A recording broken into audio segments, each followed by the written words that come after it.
Hello, everybody. Good morning, good evening, wherever you are. You are on the right screen, on your screen, and we are happy to have Andie Dovgan with us from Creatio. Andie is our expert when it comes to low code, pro code, no code, and especially in the area of the no and low code. We are excited that we have him. Last time he just had to jump out last minute, and we were a bit sorry that he couldn't make it. Now we are even more excited that he is there and alive and with us. And we can go now for an exciting hour together with you. Um, Andy, it's fantastic that we have you there. And if you would please introduce yourself a bit to the audience, that will be very kind. And we just take it from there. Yes, and I'm excited to be here, and I apologize for not attending at the first time we scheduled that, but I use the time to get prepared for this session. So I promise this one will be better. A few words about myself. I am with Creatio. Have been with the company since inception.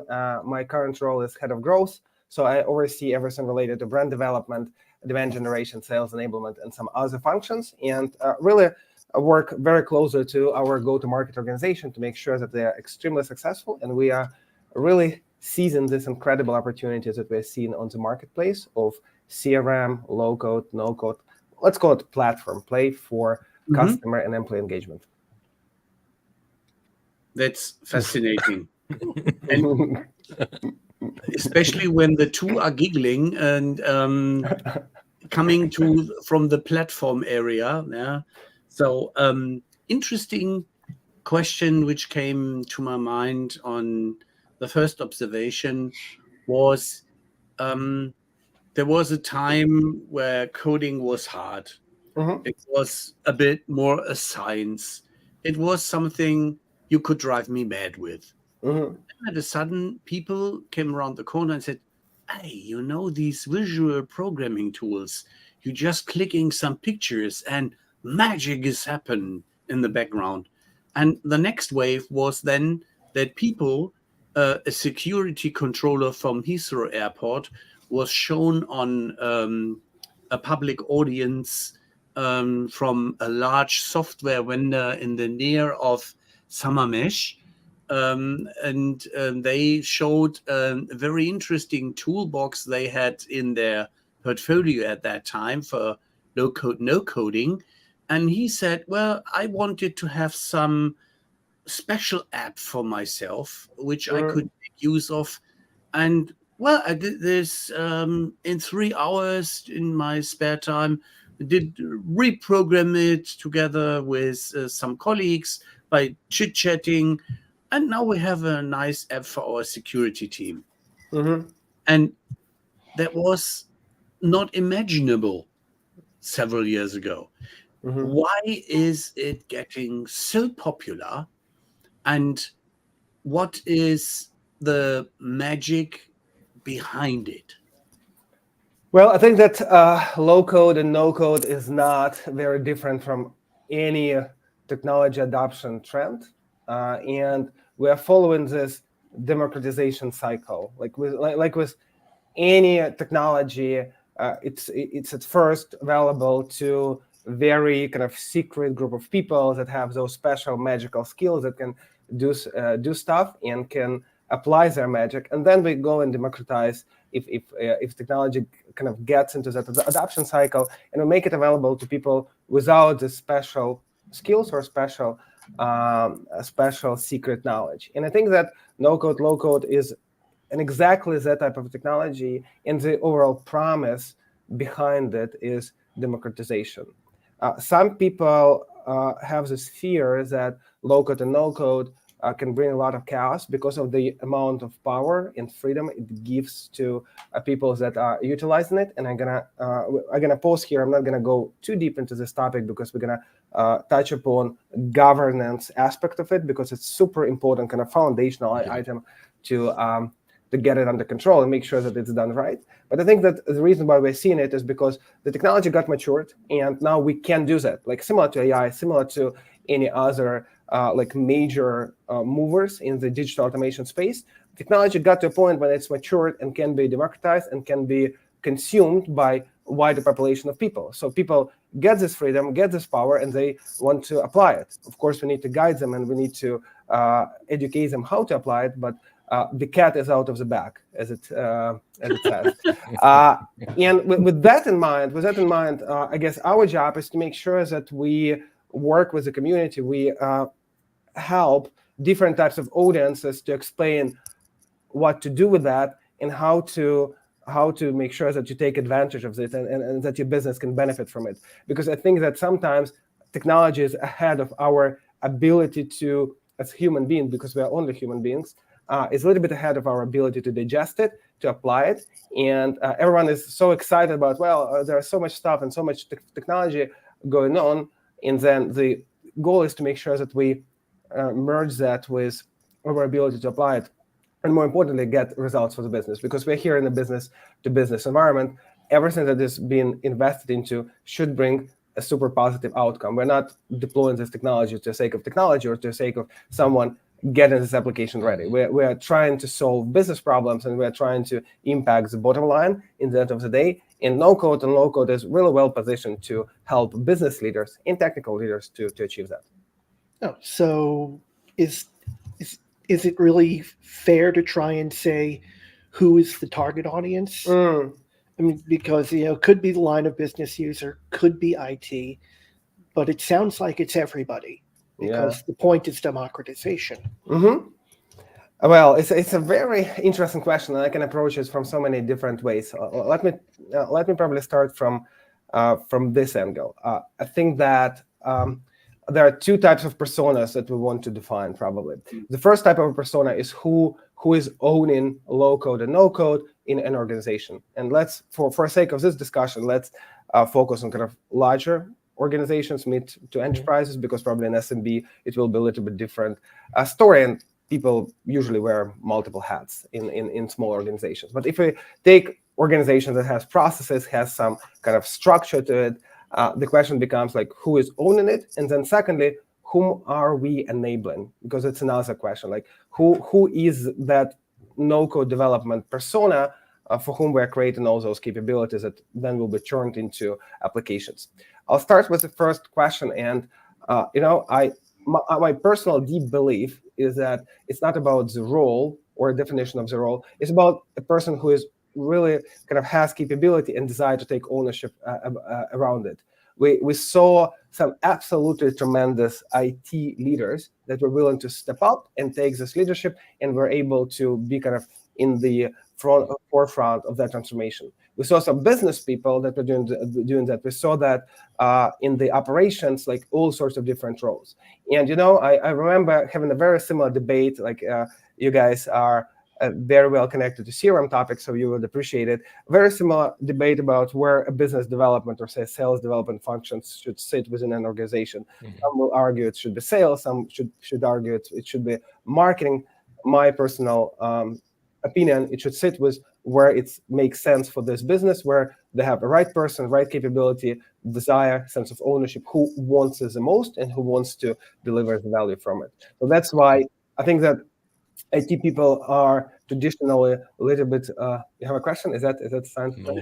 That is the common sign in this case, such as there would be the third opportunity that you throw in the partner management, because growth, if depending on the business model, is not only B2B, classical, I sell to a company or to private persons or consumers, but also via a channel. And then it's very important to keep them up and running, supporting, getting the leads fed, and some other, and then we have another interesting scenario. Yeah, I won't disagree. Yeah, I think that's another good example. Yeah. So that was my first part of the answer related to the ownership. And thanks God we actually have the full hour here, because I feel like this is the topic. We can also do a take two. So. Yeah. I don't believe it will be just too much for handling me. So the second question is actually even more interesting, is whom are we enabling? And that's where we actually use a definition and the difference between low-code and no-code. And I use that. I know that different analysts and different people from the industries still use different definitions. But the way how at least we in Creatio decided to structure that, and I saw lots of people kind of following this way, that we say that low-code is a set of technologies that are focused on enabling technical people. So the ultimate goal of this exercise is to make technical people more productive. If I have a junior developer, they can now do more complex work. They cannot do a work of mid or senior developer. If I have a developer that spends 5 hours on this task, I can make him spend 1 hour on this task because of those kind of capabilities. But you still work with like mostly technical person. And then there is a second category, is no-code, where we are focused on non-technical persona. So by default, we're saying these type of technologies are set to enable people that don't necessarily have technical skills. And then there are also, I guess, two additional dimensions.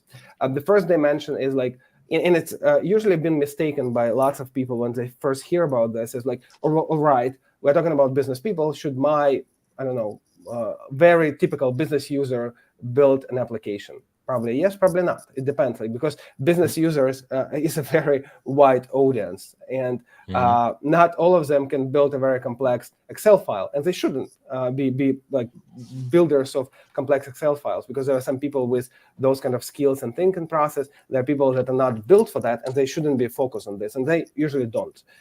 So that's why when we think about in a broader scope of a persona whom we enable, I think that in a no-code, it's usually a business technologist, a person who is a natural problem solver, who understands technology, who understands a process, but doesn't have the technical skills. To my early example with Excel file, or say with something that is a little bit more complex, it's someone who can build macro in an Excel file, who can understand, who can map out a process and explain this process to a different person, and who understands how technology can solve a problem. So this is type of a persona that is usually the best suited for a no-code developer, and not every user has this capability, which is natural. That begs the follow-up. How does a low-code and a no-code environment fit into an enterprise architecture? That's a great question. I think that depending on goals and problems that you're trying to solve, we can also put those, and it also depends on like the way how you want to solve a problem, and both, like if you're thinking about like solving a problem in a bank for, say, automation of a customer onboarding. It can be solved with purpose-built application. It can be solved with low-code application. It can be solved with no-code application. The question is, what is a long-term game plan, and what is the best applied for this particular situation?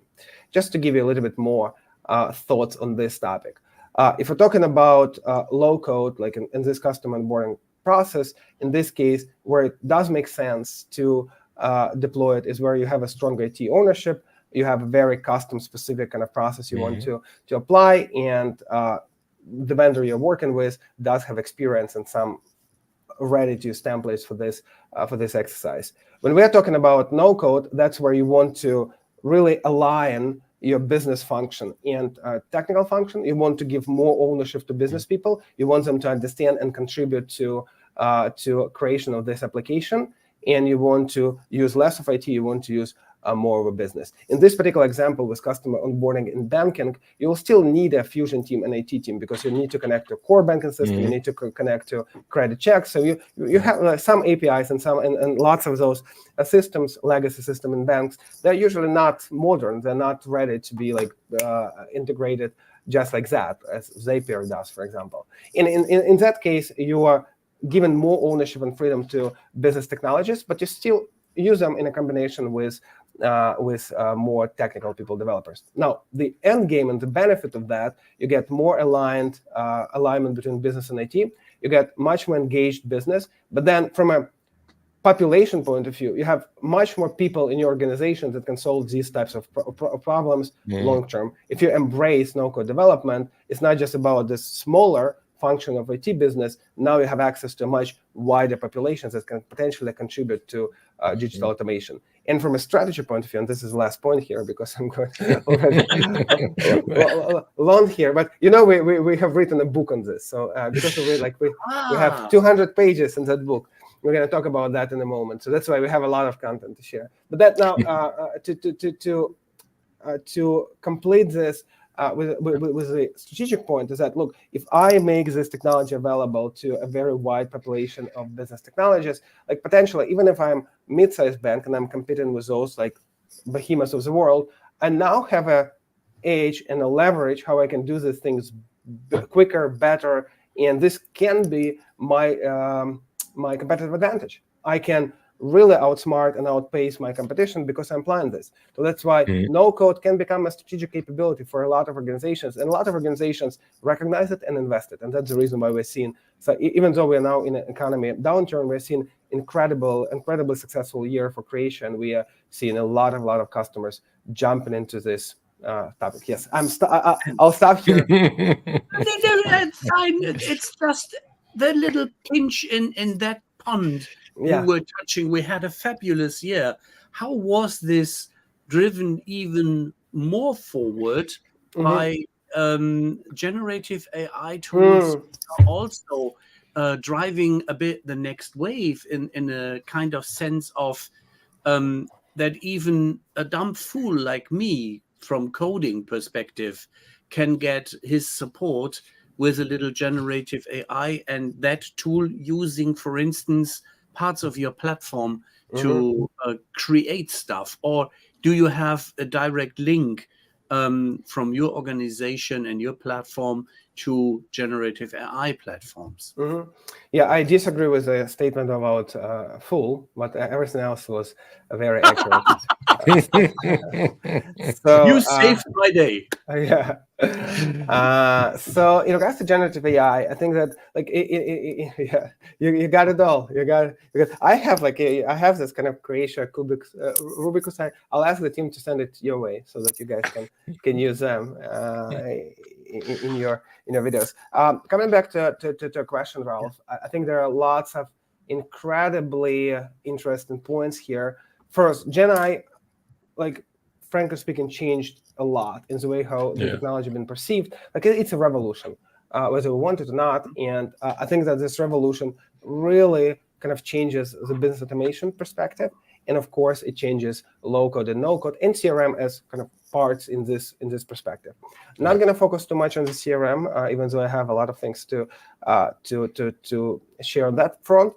In regards to the low-code, no-code, from the very beginning of Gen AI, we've been investing to ML and AI. We have been investing for quite a lot of time. But then when Gen AI popped up, we realized that, of course, this presents us with an incredible new opportunity to speed up the development process. And there are two things that you can do. If you think about broader picture in the low-code, no-code space, you can use Gen AI for assisted development effort. And an example, what we did in Creatio that was released in May or in June this year, you can come to what we call Application Hub. That's where you kind of build your applications. And you can say, I'm Ralph. I'm trying to build case management system for a travel agency. And it gives a narrative into Creatio. It sends us to OpenAI, and then it comes back with a template of an application, pre-built application. And it Creatio does it now. I can demo it to you. So it does it now. It gives you. It doesn't mean that you can use it because it's not fully ready, but it gives you forms. It gives you even some analytics. It gives you a lot of stuff. And then this actually decreases the bar even further for the development. And then there are also when we infused some additional Gen AI items into the overall development process. But it's a big topic, and probably the major focus for the next year for our research and development is to really embed this Gen AI studio into all aspects of the no-code development, because I think that I believe some analysts picked up this topic and highlighted that Creatio does this like really cool feature on the market, and we're going to continue with that, and we're going to keep investing into the ability for Gen AI to decrease the bar and help people that are not super technical like you and I go and like build those applications with narrative and get assistance along the way. That actually brings up two very interesting roads. The one is that's more the internal side, goes a bit into governance as well. If I hear lowering the bar even further, I personally am getting scared and am reminded of the bad old times of Lotus Notes databases. So it means there will be a proliferation of redundant code that nobody uses, and that basically only takes away time. This is the one thing, and I'd like you to elaborate a little on how you would like to avoid that. The second one, probably after, is more an outside view, basically a vendor view. So if it becomes more simple and more easy to add no-code, low-code capabilities into my business application, in how far does the dynamics, or did the dynamics change between bigger business software vendors and specialists like Creatio? I still treat you as a low-code, no-code specialist, not necessarily as a business application vendor. Tell me where I'm wrong. Tell me when I'm wrong. But we're happy though, because we are kind of located in the crossroads of those technologies. It's like you can be friend to anyone, but also an alien to anyone else as well. Because like CRM is our domain, and that's so we build a platform. We build CRM on the top of it, and we are getting a lot of business from CRM. But we do that through no-code and low-code enablement. But and then we also have platform customers. But still, how does the dynamics change? Because if I assume that specialists are often used in conjunction with, well, the Oracles, SAP, Salesforces, Cookers, to name a smaller one of this planet. Actually, those are two super interesting and super relevant questions. And we were working this year and previous year to help businesses to address those and to resolve this. I'll start with governance first. So so governance is a big topic. Every time when you bring up low-code, no-code, specifically to old school IT organizations here in the US, in Germany, I would imagine as well, like in all those places, people will naturally get excited about the amount of opportunity and the things that you can do with this freedom. But then we also need to remind that democracy, and we specifically use this democratization term to highlight that democracy is not an anarchy. There is a fine line. And what makes it different is that democracy has guardrails and guidelines and has this kind of governance embedded into it. And we address it in two major things that we've done here. So first, we probably, and one we've done in 2022. The first, we released the no-code playbook. It's a vendor-agnostic guide, and we specifically designed it in a way that it's not focused on Creatio. So if you're working with another vendor, you can use it. And a big part of the no-code playbook is the way how you go about defining different types of apps that you're building, and also defining your governance strategy. Because there are some stuff that is related to how you think about it. Like technology can have all the capabilities in the world, but if you don't have the right process internally, it won't help. So within, like, I'll give you a couple of stories and examples here, but then you'll get a sense of it. Like we use this tool called application metrics. That it's a tool that allows us to understand level of complexity of the application and team and approach that should be applied. And application metrics has a number of kind of areas that we use to understand how technically difficult the solution, what are governance requirements for the solution, and how business, like what is the level of business complexity, how complex is a process. For example, you can have a super simple app, the ones that you can build in a couple of hours, but then it uses super sensitive customer data. Of course, it can be treated one way, or it can be extremely technically complex solution that doesn't meet all this kind of compliance and these regulations, and there are lots of different variations.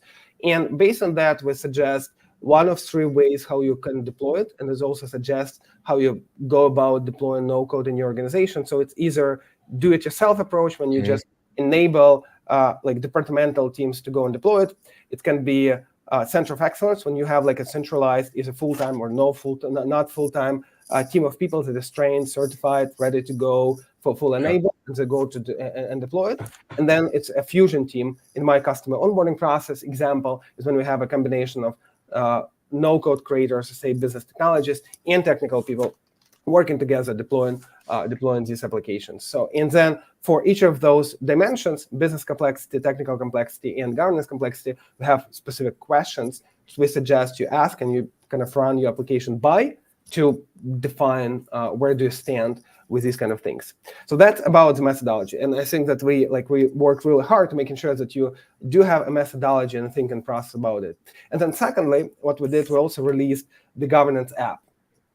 We built it on our no-code platform, and we built a solution that has 140, if I'm not mistaken, controls embedded. And some of them related to technical security, some of them related to the configuration or data, etc.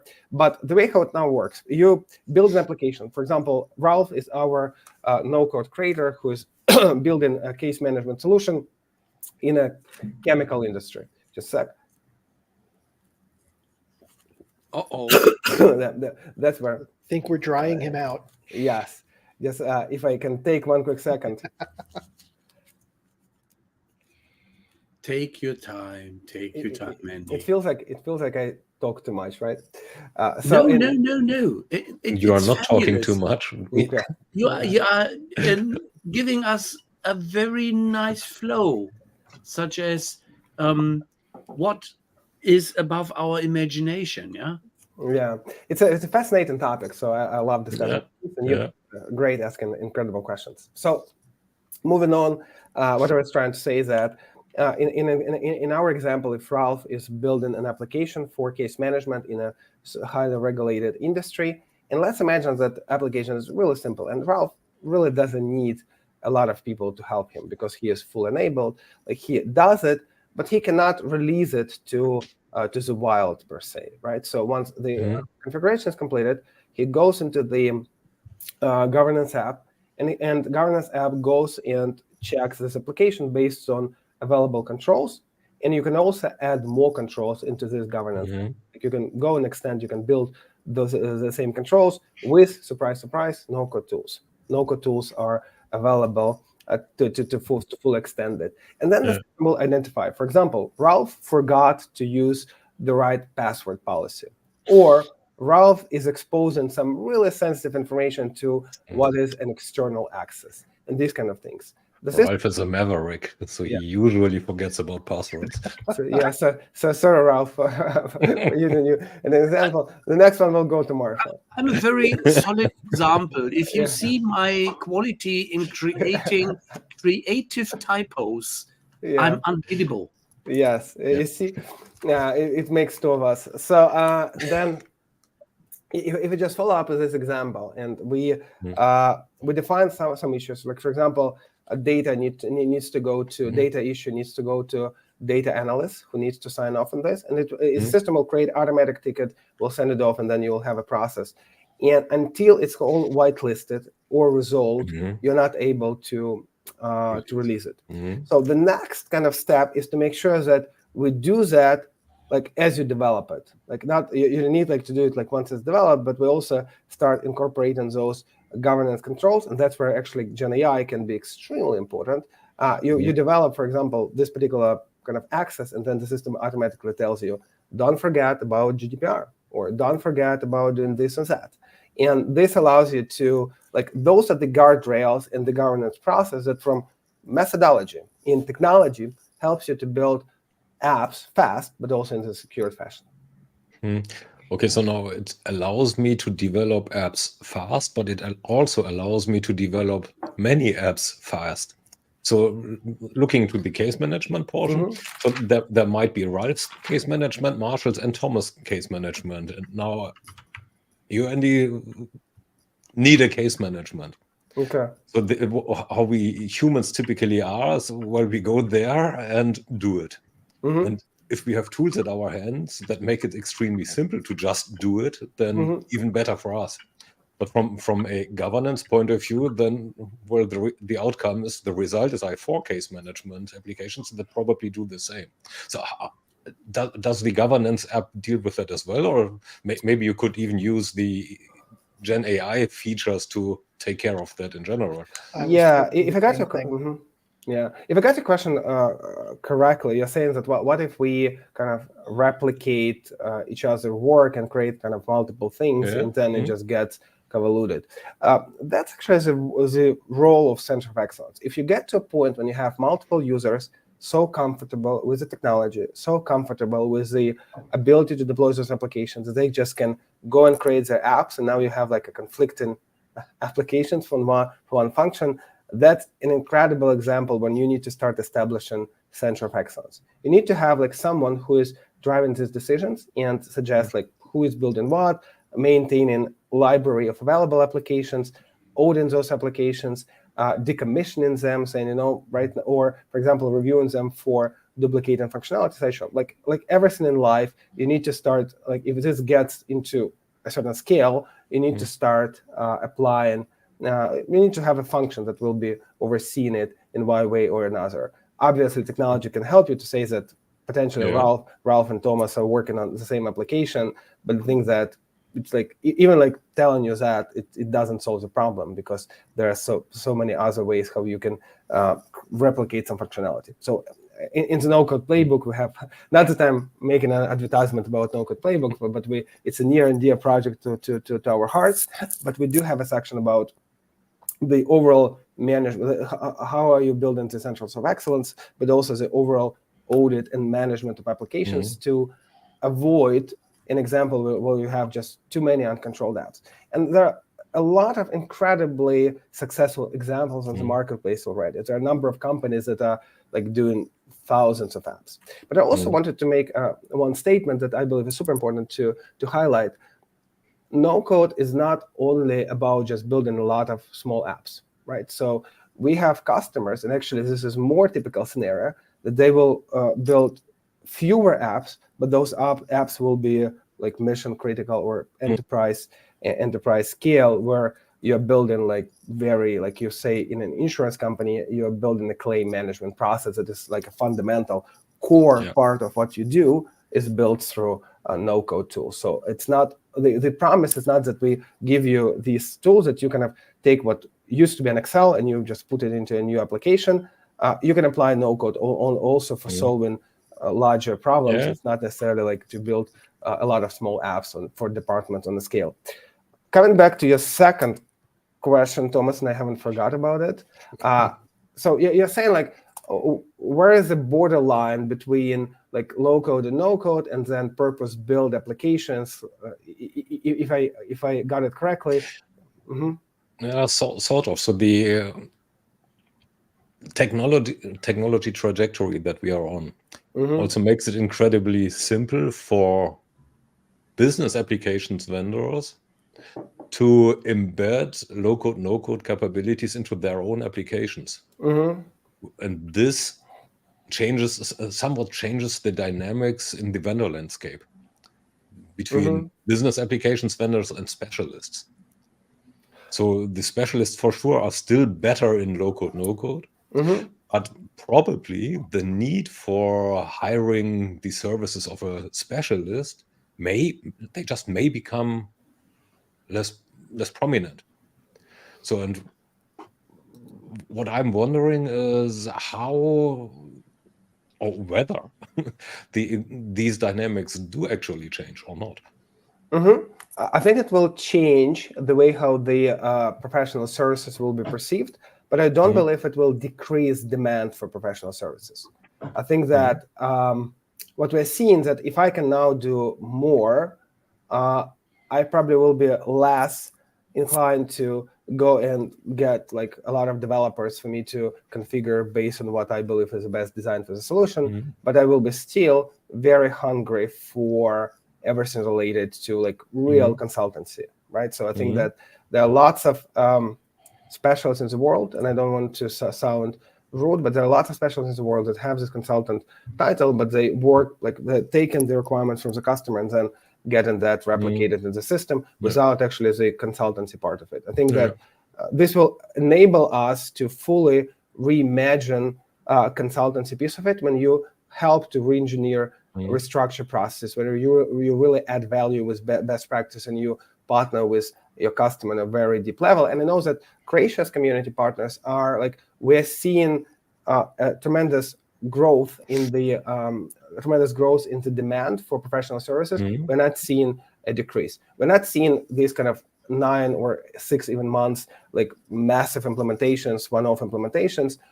We're seeing a kind of a little bit different cycle. But think about it this way: if you made your customer extremely successful and bringing these technologies that can be so strategic for your business, you will have an appetite to go and add more. And then you will build very different relationships because you understand that this partner enables you to do things you haven't thought before.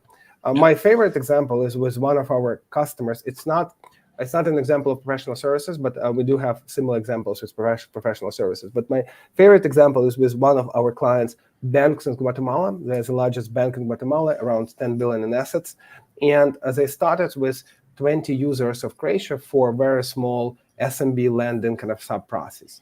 And now they have like almost 3,000 people, and like they have 300 processes fully automated with Creatio, and they haven't paid for an hour of development. They've done it before. They've done it by themselves. But they worked with partners who trained them, who enabled them, who consulted them. They had multiple consultants, partners of Creatio, who helped them and actually brought them to the successful stage. Those partners were instrumental to make them successful, but the customer took some ownership. Some customers that would replicate this journey, but not using the internal development team, but using a partner team that would go and will be their, per se, external center of excellence that helps them to enable this capability. Now, how about vendors themselves? So I could imagine that if a business application specialist adds no-code, then this capability becomes more interesting to a customer than adding another vendor into the landscape. Do you see any changes in that dynamics? Yeah, it's a very deep question. I'll put it this way. So I think that there are a couple of ways how to respond to it.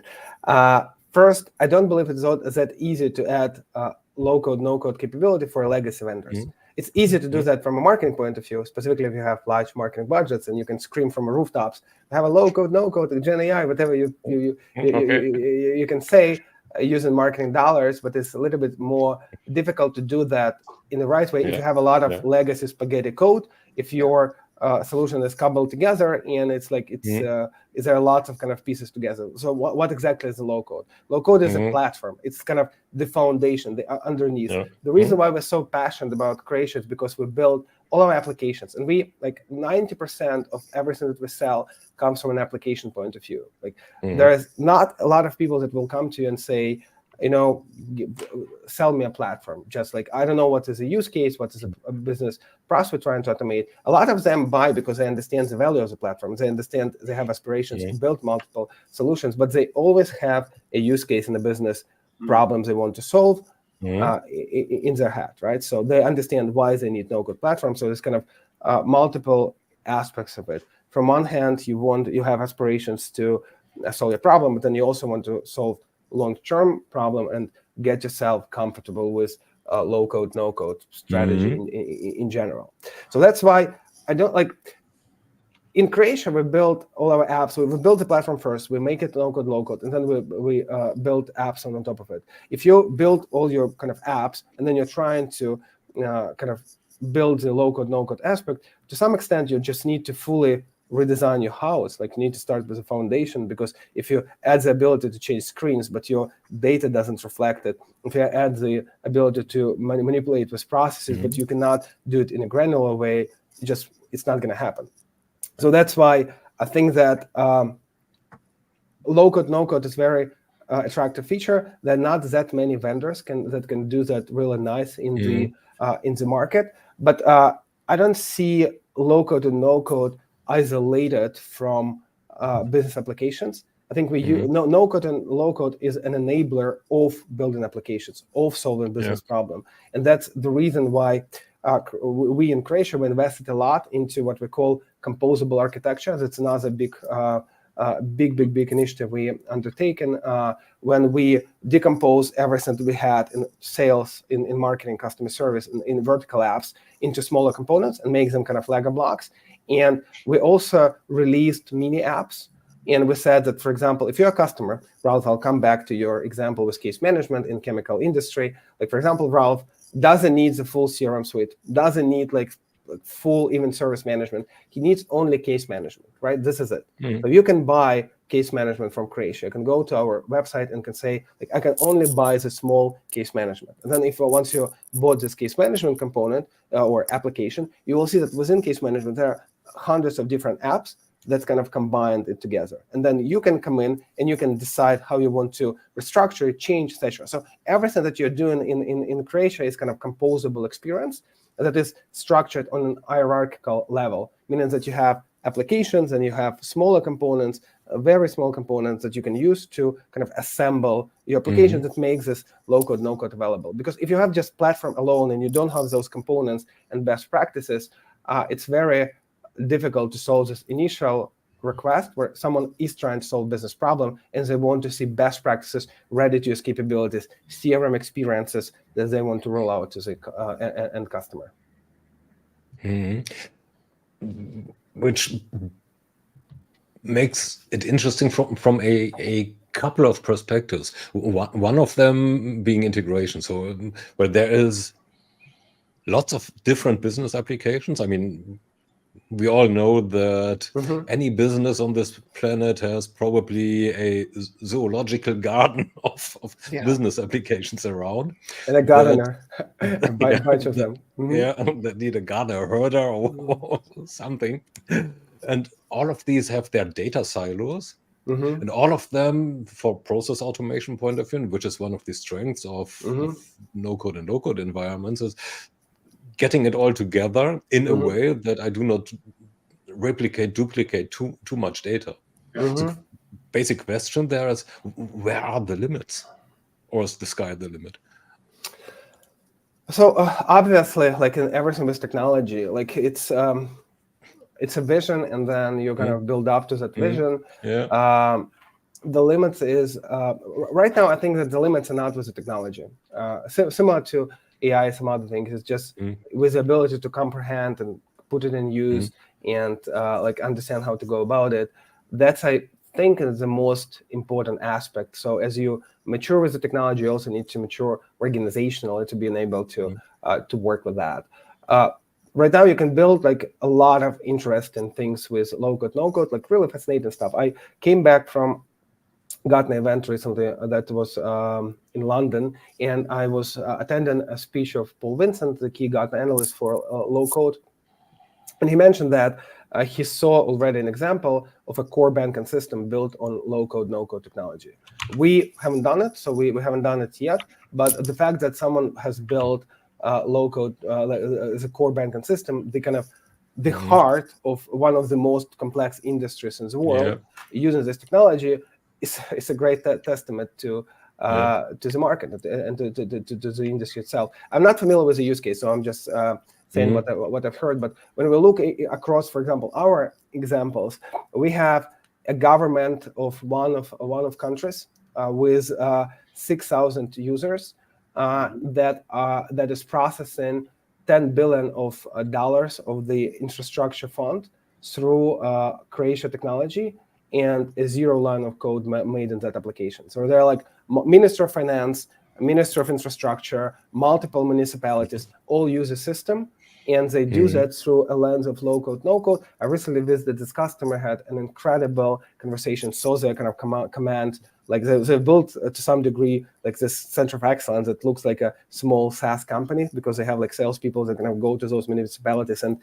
convince them to use it. They have like marketing people that build some material. They have customer success. They kind of build this kind of very sophisticated center of excellence, but zero developers. In all this kind of functions, zero developers, and they're solving governmental level problem with multiple institutions involved on a Creatio platform, just like that. And that fascinates us. I think that from a technology point of view, we can do a lot. Obviously, we can do more. We can send people to moon. But I think it's a combination of what we can as organizations, as people with certain level of kind of organizational maturity, how we can go about it, how we can crawl, walk, run into the desired solution.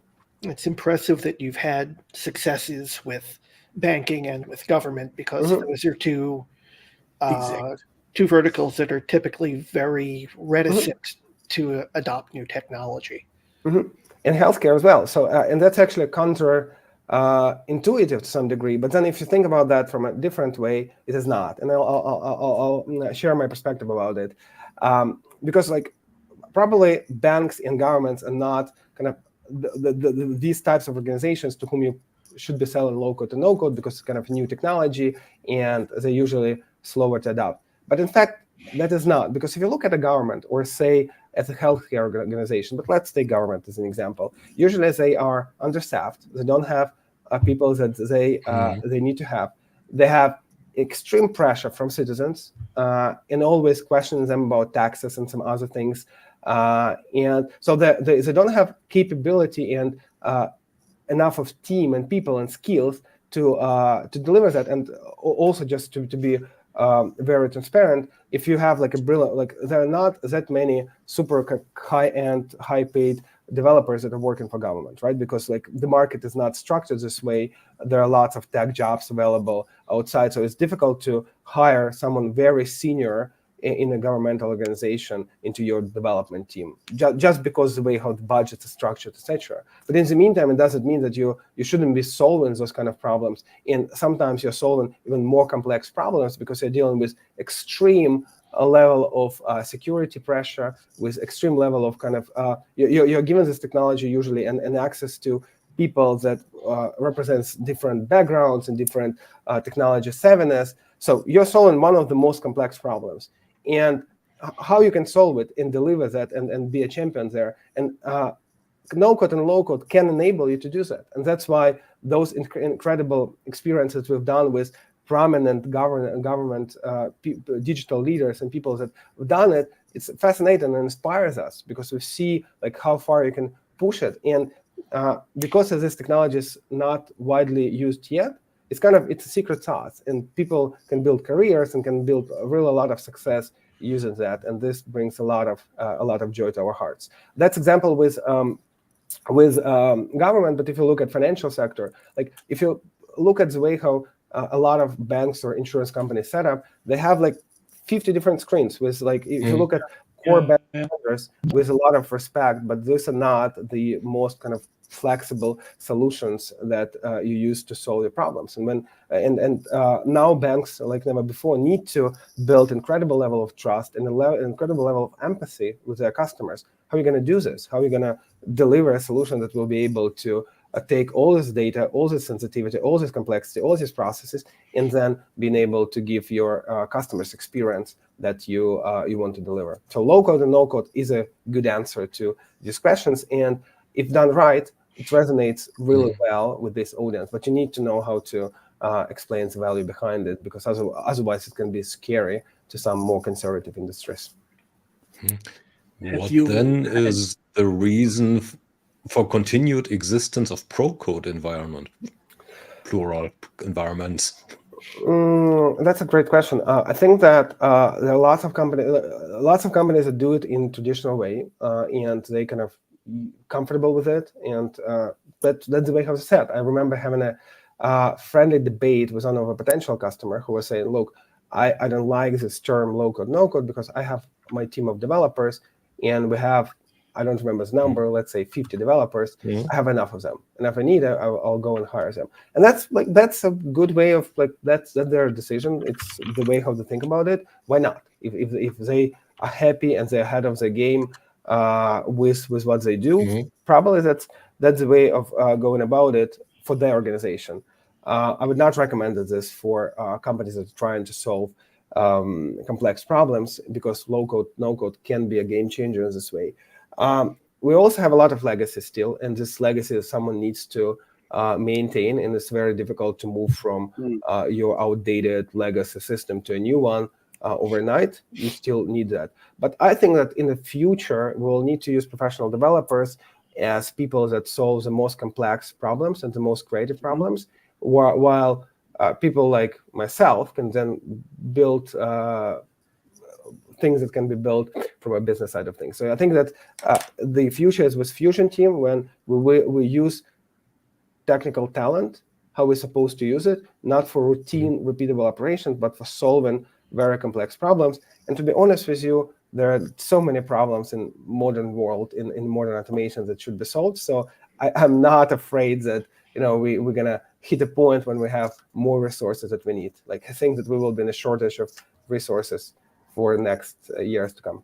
Out of curiosity, Mm-hmm. do you see specific regions where the adoption is specifically higher, such as where people love to code and try and give it an approach with more enthusiasm on the whole globe, and start doing my experience will be biased because I don't I work with those regions and companies where we have customers. So we work a lot in the US, we work a lot in Western Europe, we work with Australia, some Asian countries. We have a great partner in Japan who is like an exclusive partner for Creatio in Japan. So that's why I think that I cannot say that this particular region is like oh my God, they're so advanced in this, because I see the world from my lenses that are limited.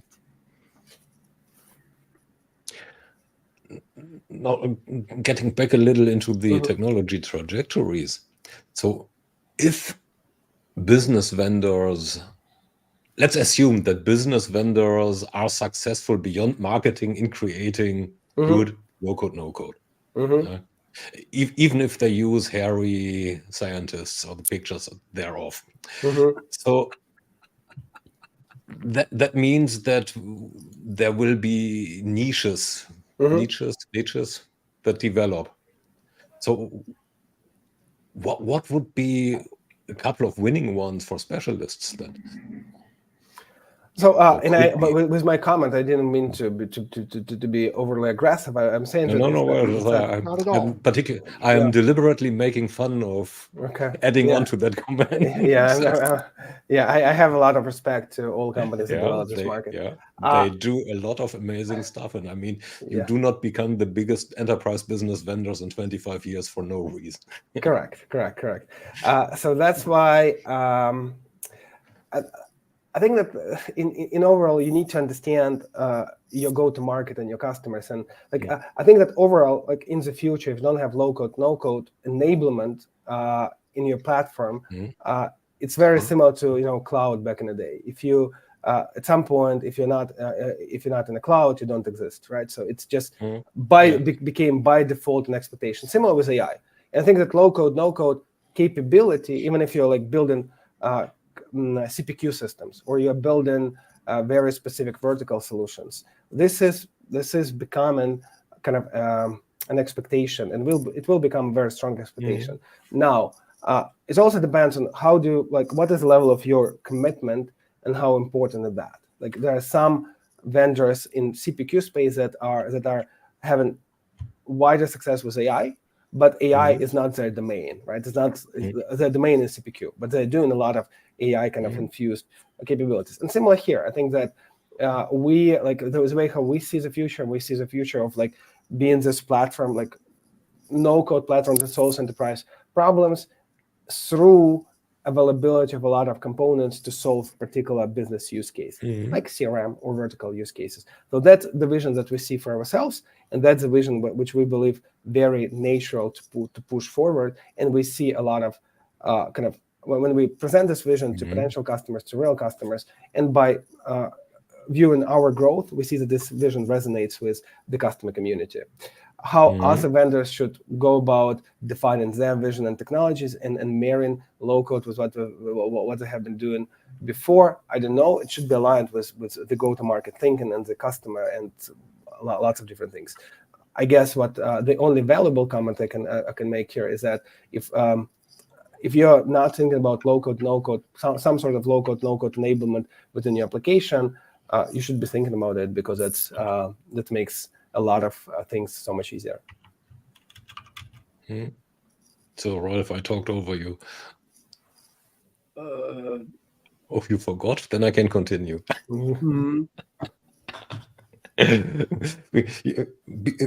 I'm also curious about the governance app. So what and the applications graveyard. So you love this metaphor. I love this metaphor, and it's not mine, by the way. I think that came from the, sorry to mention that name, Pega CEO, but I really love it. So we have widespread ability to create applications. And we may or may not want to use it by giving it to my line of business users. So now we run this risk of creating a bunch of redundant applications. So now, and we have the incredible capability of having them even generated by means of, well, generative services. So, and there is a governance application. So question are, why not going meta and have the generative service say, hey, Thomas, Ralph, Marshall, and Andy already developed this. No need to do it at all. And just use this part. Part one or part two is, hey, okay, I understand this extends Ralph's application, and I'm just reusing it and generate on top of it. Is that part of the vision and roadmap, or am I dreaming stuff here that is totally? I can see a point, and I can understand why this can be an issue. But to be honest with you, I don't believe this is the most pressing problem now. I think that, like, what I'm trying to say is that, like, for example, I'll give you two examples, but and we can disagree on this topic. But what I'm seeing is that lots of companies are focused on making sure that they adopt it and solve problems with real business problems with no code. Some companies will be solving enterprise problems with no code, and they would not think about this departmental level kind of lots of apps, people building those kind of things. Some will be very focused on how can we just give, like, think about Excel files. If you have 100 different people and they build probably similar Excel files and they use it in different departments, and this is a similar Excel file, probably it's not that big of an issue. Yes, it's a loss of productivity, but they build it yet and they have been using it. The problem becomes is when you start kind of merging it together and make this multi-units experience, or you're trying to roll out systems that will be touching multiple people from multiple departments. But that's exactly where you use the center of excellence, centralization functions, and governance. So if for example, someone build it from do-it-yourself and all of a sudden another person build it, probably not ideal, and you need to make sure that they can come in and they have marketplace, they see that this app is built, but there are like bigger fish to fry, right? I believe in this market. It's my opinion. You can disagree, but it's this is a nature discussion. Right. That's where would we be if we did all agree? Wouldn't that be boring? Yes, that's really correct. boring. That's correct. And I not necessarily think that this is a right now urgent problem. Okay. But looking into the past, again, Lotus Notes, my favorite example. It happened before, and history has a tendency to repeat itself. To Google, when I saw this mention, I needed to Google and remind myself of the UI of Lotus Notes, and and remember that yes, I used it. Yeah, but looking at the time, looking at your time in particular, it's time for that questions. The famous last words. The famous last words. And it's that time of the year as well. So let's take out our glass ball. Mhm. So if you're looking ahead 5 years, Mhm. where is low-code, no-code then? We'll see massive adoption. We'll see massive adoption of. We'll see a lot of organizations. We'll see companies using no-code and low-code across the globe. Like similar, I would compare that to cloud. Like low-code and no-code will become something that is cloud in our mind now. We will see a very complex business problems that are solved with no-code solutions. We will see a new profession. We'll see a new labor market of no-code creators or business technologists, and it will change the dynamic in the labor markets. We'll see people going to university to get a degree for no-code creator type of environment.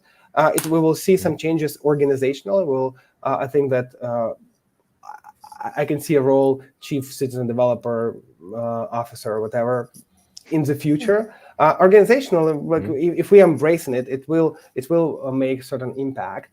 And we will be amazed on how we can use both low-code and no-code technology and Gen AI to solve problems and to make people widely productive and efficient.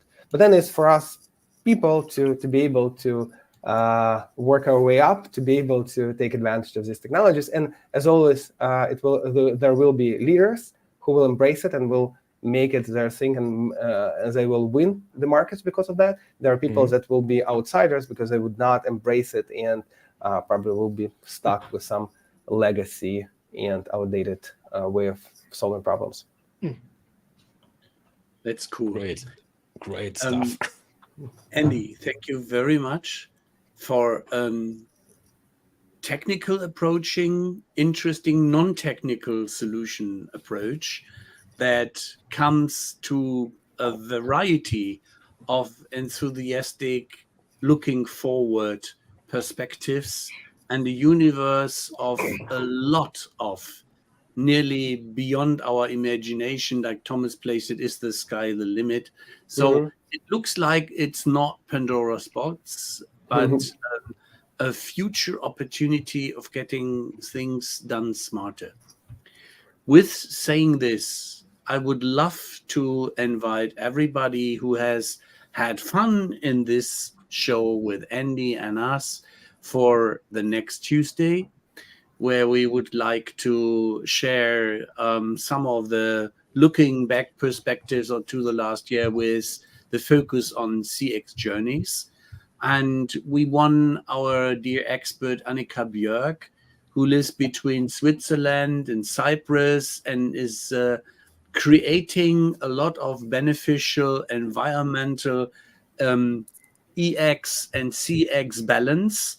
What she is going also to talk about is how to become from zero to hero, a specialist and a solution fan of doing good CX. Yeah. And knowing your roots in the CRM as well, I guess that this might be an interesting convo to watch as well. Thank you very much for being here. Thank you so much. And So thanks to the audience. See you next week. Yeah, and take care.